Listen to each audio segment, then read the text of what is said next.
Hey guys, Jackdaw here. With the next Dragon Age game expected to release around 2023, today I'm investigating the game's development so far, exploring many aspects of its entire production stages, and delving into the things that you absolutely need to know about this game's progression. Thanks to many of Jason Schreier's articles over the past couple of years, it's no secret that the next Dragon Age has already had quite the tumultuous time in its early stages of development. From a live service reboot, pandemic challenges, key staff departures, crunch working conditions, and a lack of knowledge and experience regarding the Frostbite engine, it's certainly been hectic within the Dragon Age team. However, not all is lost. Despite the challenges, the next Dragon Age is currently powering through its production stages. BioWare are creating the next Dragon Age with Anthem's tools and codebase to save time. Their expertise with the Frostbite engine has grown tremendously. The team are not recreating the next Dragon Age from scratch like previous Frostbite titles. The planned live service and multiplayer elements have been canned for a laser-focused single-player experience, and the studio are renovating inner management to create a friendly, happier working environment with no crunch conditions. As it currently stands, there are many indicators that the developers working on Dragon Age 4 will ensure that the company's previous mistakes will not be repeated this time around. If you know anything about Anthem or Andromeda's development hell, you'll know that they both shared the same patterns and mistakes that ultimately led to each game's failure. BioWare are trying very hard to avoid falling into those same routines with the next Dragon Age, and based on Schreier's reports with staff close to the project, it seems like the team has resolved the majority of those mistakes. With that said, let's investigate further and dive into the major production updates of the next Dragon Age specific to each year, analysing what we know so far since the very start of Dragon Age 4's production, working our way up to 2021 as the game progresses with significant development updates.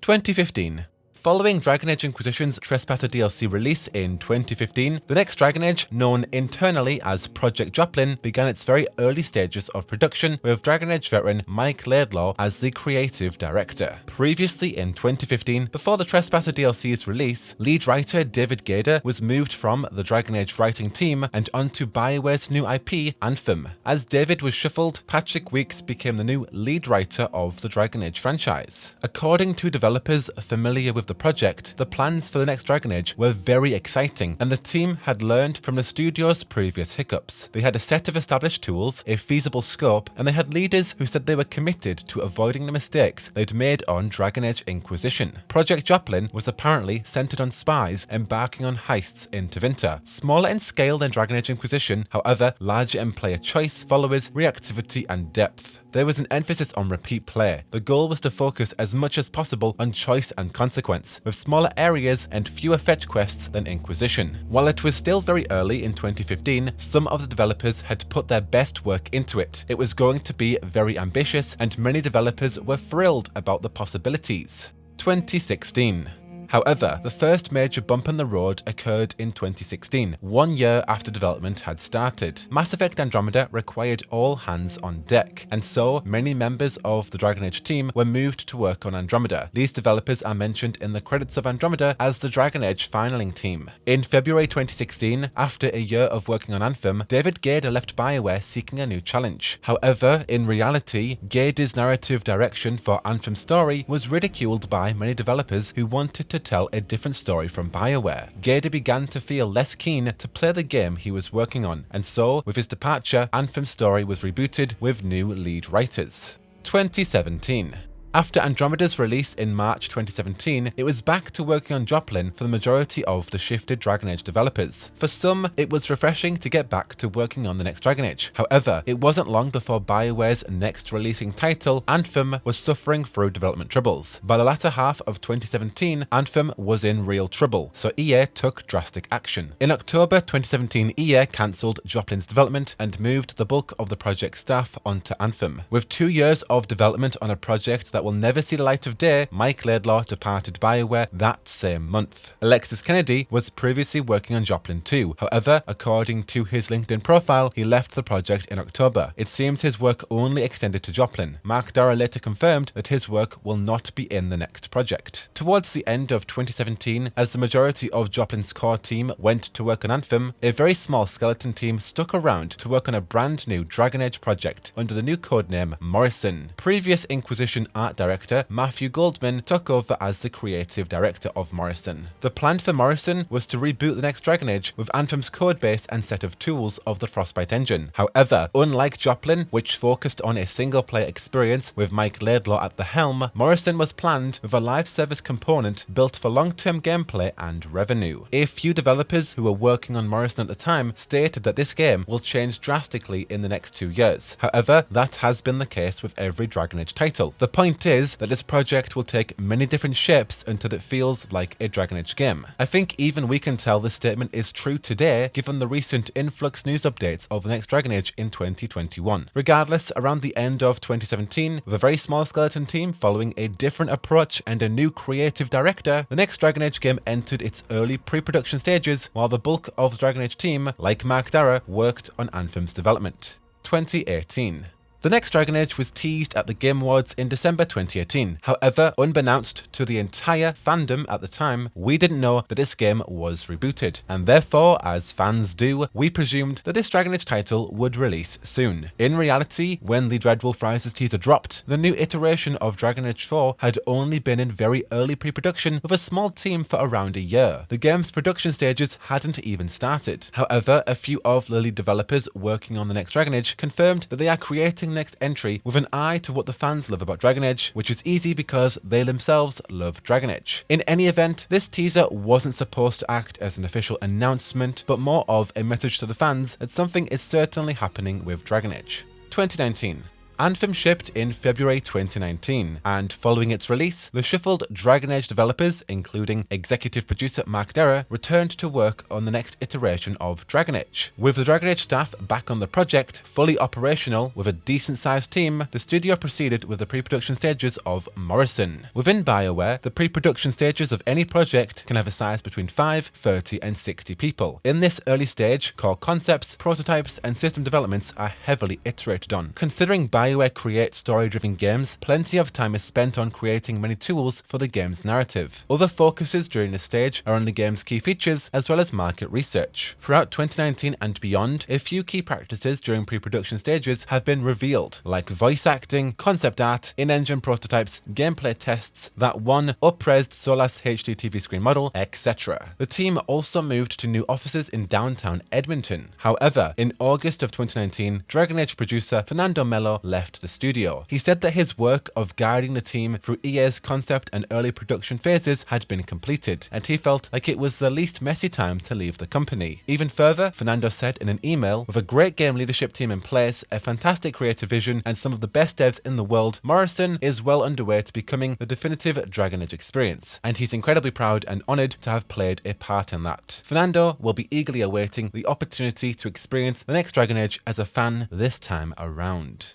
2020. In March 2020, at the height of the pandemic, BioWare held a team meeting reviewing the story for the next Dragon Age. Lead producer Sila Costa said that everyone was very excited, and the team still believe today that they have the opportunity to launch the best story with Dragon Age 4. The characters are amazing, and many of the developers are dying to say more. In early 2020, the team had just started the main production stages of Morrison, having spent at least 2 years in pre-production. Throughout the current production stages of Morrison, the team will be going through the whole development of content and features. At this point, the team has the majority of the game systems in place. Some new systems may be created with the implementation of newer features. The team also starts growing tremendously bigger as the development progresses. The Dragon Age team commendably have and continue to endure through the pandemic, with adaptations and major changes to communication and development of Morrison. After a few growing pains, production was able to steadily continue throughout the months of 2020. A few examples of work that indicate towards the main production of the next Dragon Age have also been revealed online, like working romance scenes, playtesting content, milestone progression, patented mechanics, etc. BioWare also revealed 3 teasers and trailers for the next Dragon Age that are indicative of its current production. At EA Play 2020, 12 seconds of in-engine footage was shown. Gamescom 2020 revealed an in-depth behind-the-scenes look at the pre-production stages, and the Game Awards 2020 featured a cinematic trailer regarding the characters and locations we'll witness in Morrison. In November, BioWare confirmed Project Morrison in BioWare's book book of stories and secrets from 25 years of game development. This outright confirmation of Project Morrison also confirmed Jason Schreier's previous reports on Anthem, Joplin, Morrison, and the Influx development. In this book, BioWare revealed that Morrison was being helmed by executive producer Mark Darrah, and the game will take players to Tevinter as the events of Inquisition and Trespasser threaten to forever change Fadis. Another major insight this development book unveiled regarded that enigmatic Wolfrock book that Mark Darrah has teased for half a decade. Apparently, this red book was an internal guide for developer and publisher eyes only that summarized the vision of Joplin. The Joplin project has since been revised to such an extent that its codename changed to Morrison, but the red book still contains plenty of ideas likely to appear in the next Dragon Age. And the final insight regarding this BioWare 25-year book was former general manager Casey Hudson's vision for the studio going forward. As a paraphrase, Casey said that BioWare can't go back to where they've been, the way that they've worked with crunching projects for 6 weeks. That's not where the studio is headed. Essentially, once BioWare met the consequences of failure, they discovered that they could very easily start retreating, and at that point they realized it takes courage to put themselves out there and try something new. BioWare are not super young and experienced anymore, and they know that. They realize that they have to do better, but they also still have to try and do some crazy stuff as well. At the end of November, gameplay designer Melissa Janowicz decided to leave BioWare after 3 years. In December, just before Dragon Age Day, Mark Darrah and Casey Hudson revealed that they're both leaving BioWare too. Christian Daly was shuffled from Anthem Next onto Dragon Age as the new executive producer, and Gary McKay acted as the interim general manager. Casey Hudson and Mark Darrah both believed they were stepping away from Dragon Age, knowing that it would be okay and in safe hands. Mark, in particular, shared a few words about how he's confident that the next Dragon Age will show that BioWare remains committed to this kind of game and that the team has a lot to show us. The Edmonton Journal reported that Casey Hudson's final day was December 11th, however Mark Darrah stayed on until February 2021 to help with Christian Daly's executive producer transition.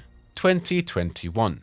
In February 2021, BioWare revealed that the Anthem Next reboot was cancelled. Christian Daly, who previously worked on the reboot, shared that the team made this decision to keep a laser focus on their efforts as a studio and strengthen the next Dragon Age, Mass Effect, and SWTOR. Merely a day after Anthem's cancellation, as if fate willed it itself, Jason Schreier via Bloomberg reported that Electronic Arts had made a major pivot on the next Dragon Age game, allowing the developers to remove all planned multiplayer components from the game, according to people familiar with the matter. Jason shared further that the next Dragon Age had previously been designed with a heavy multiplayer component, said the people who asked not to be named because they were not authorized to speak to the press. However, in recent months, the next Dragon Age has transformed into a single-player only game after EA was stung by a recent multiplayer flop. Apparently, during development, some members of BioWare's leadership team fought to pivot the next Dragon Age back to a single-player only game, according to the people familiar with the discussions. Given that this drastic single-player change happened within recent months in early 2021, and Casey Hudson and Mark Darrah left BioWare in December 2020 and February 2021, surely the two of them knew about this and potentially fought for a Dragon Age game designed to be strictly single player. If so, it would explain why they both left, believing the next Dragon Age was in safe hands and why they felt good about leaving in the first place. Hopefully that's the reason anyway. While a single player turnaround is incredibly exciting news and definitely something the entire Dragon Age fandom needed to hear, there are still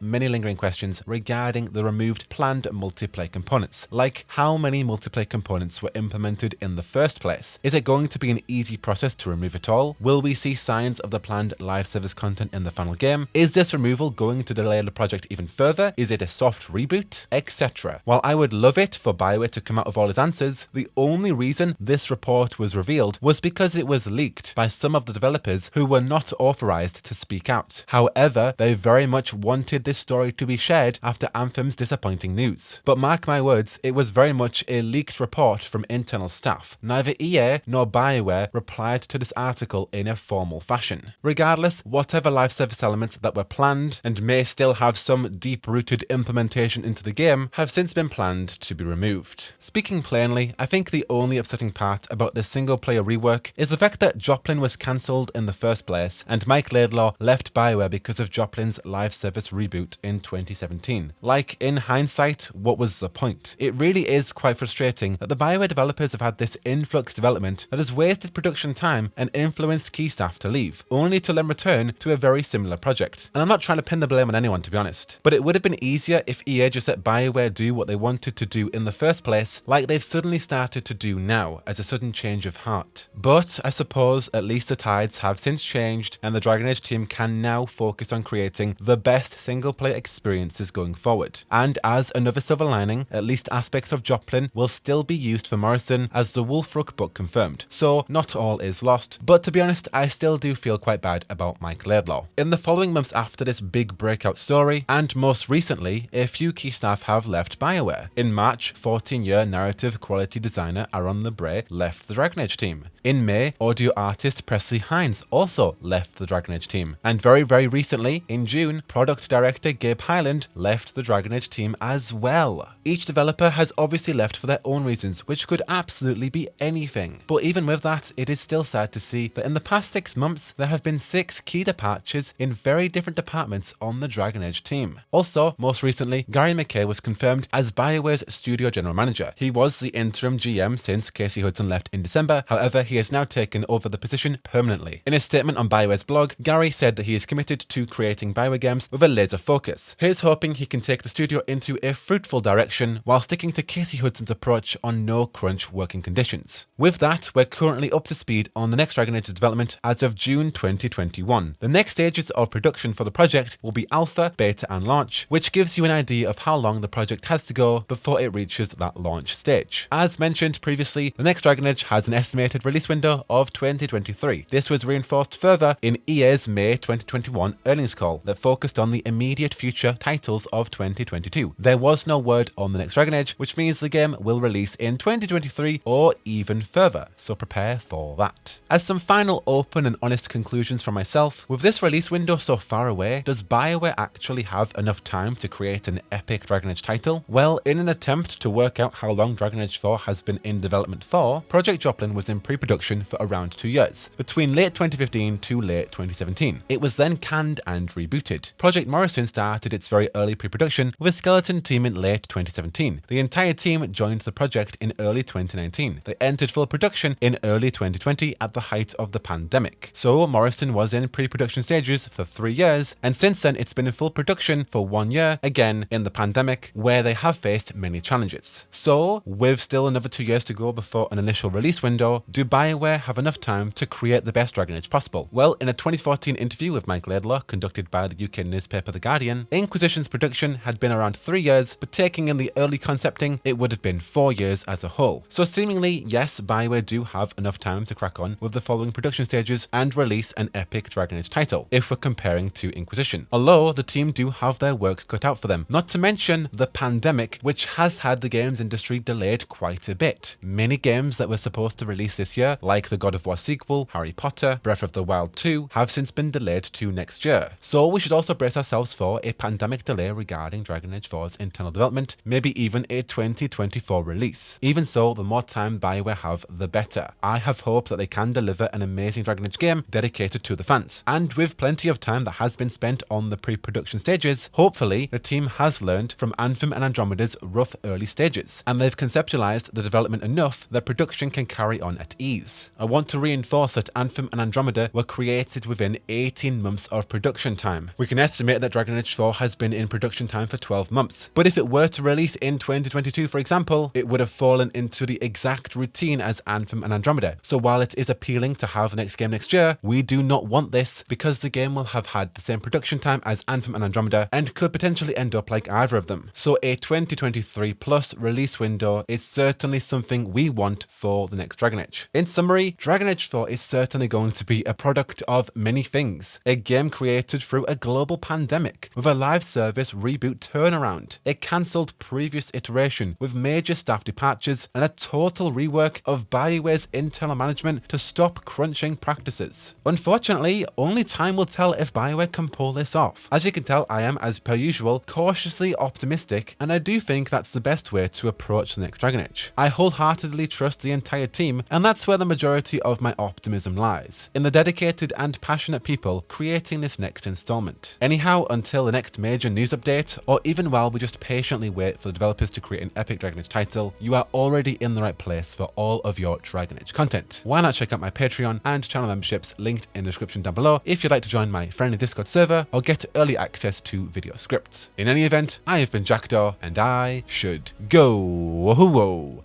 wahoo-whoa.